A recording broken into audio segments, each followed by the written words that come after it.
Wireless networks enable your wireless clients to access the internet. Once you set up a wireless network, your EAPs typically broadcast the network name, SSID, in the air, through which your wireless clients connect to the wireless network and access the internet. This video will guide you through creating wireless SSIDs for different users via the Omada controller.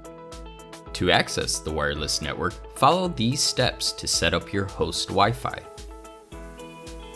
Launch your Omada controller and go to the Devices page. Adopt the devices to switch them to the connected status. Go to Settings, Wireless Networks. Click Create New Wireless Network. A network name is required to identify the wireless network.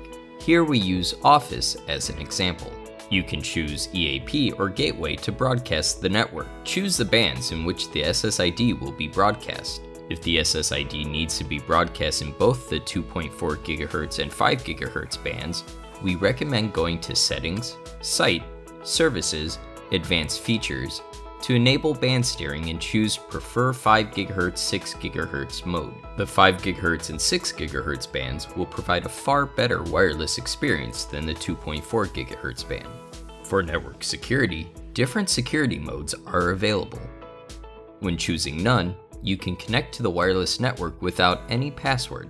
This mode usually works with portal authentication. WPA Personal is the most common mode, with which you need to set a password of at least 8 digits for the wireless network. PPSK allows you to assign different passphrases to different users or clients for easier management and higher security. With PPSK without radius enabled, you can create as many as 128 PPSKs in a PPSK profile and bind them to the wireless network. WPA Enterprise and PPSK with radius require a radius server to provide centralized authentication. Detailed instructions can be found in the user guide and another video. Here we choose WPA Personal as an example. Set the password. More settings for the wireless network can be done. For instance, in Advanced Settings, you will see SSID broadcast is enabled by default.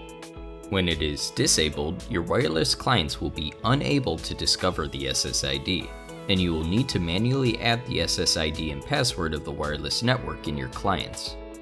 If you enable VLAN, the clients will be connected to the corresponding VLAN that you have set. Make sure to set a different VLAN ID from that of the native network of the switch. The VLAN ID and the native network LAN of the switch is 1 by default. If you also set VLAN 1 here, the clients may fail to access the network. In Advanced Settings, you can also choose different WPA modes. WPA2 PSK, WPA3 SAE is currently the most advanced Wi-Fi encryption, but it may not be supported by some legacy clients. If some of your IoT clients fail to connect to the Wi-Fi, try to switch the WPA mode to WPA, WPA2 PSK, or even WPA PSK AES. 802.11r allows faster roaming when both the AP and client support 802.11r. Rate limit can also be configured here. Client rate limit helps limit the upload and/or download rates of each client to balance bandwidth usage. SSID rate limit helps limit the total upload and/or download rates of all clients connected to the same SSID of the same AP. You can conduct different settings depending on different scenarios. Further explanations for rate limit will be provided later in this video. By enabling WLAN Schedule, you can set schedules for the wireless network based on your own needs. For more information on WLAN Schedule, please refer to this video. In 802.11 rate control, you can enable or disable minimum data rate control for different bands. Disabling lower bit rates can improve performance for higher density networks, but will make some older devices incompatible with your networks, as well as limiting the range of your wireless network. By enabling MAC filter, you can allow or block connections from wireless clients of specific MAC addresses. For instance, you can add all the legal clients in the office to the allow list so as to avoid private or illegal connections. In multicast broadcast management, you can enable different to unicast conversions, after which Omada EAPs will convert multicast packets into unicast ones.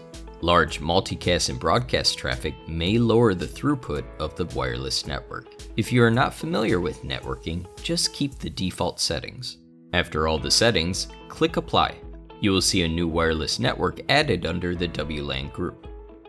If you want to provide limited internet connections for your guests, here is the recommended configuration process.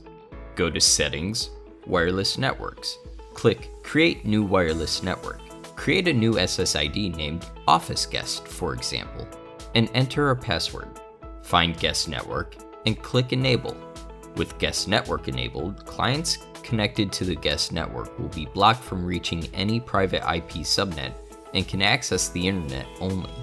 Set other parameters based on your own needs. Here we keep them by default. Click Apply. By setting rate limit, you can limit the download and upload rates of the guest network. Go to Settings, Profiles, Rate Limit. There is already a default profile with unlimited rates. Click Create New Rate Limit Profile. Enter the name to identify the profile. Enable both download limit and upload limit and set the corresponding rates. For example, 1000 kilobits per second for downloads and 500 kilobits per second for uploads. Click Apply. Go to Settings, Wireless Networks, and find the SSID Office Guest you have created.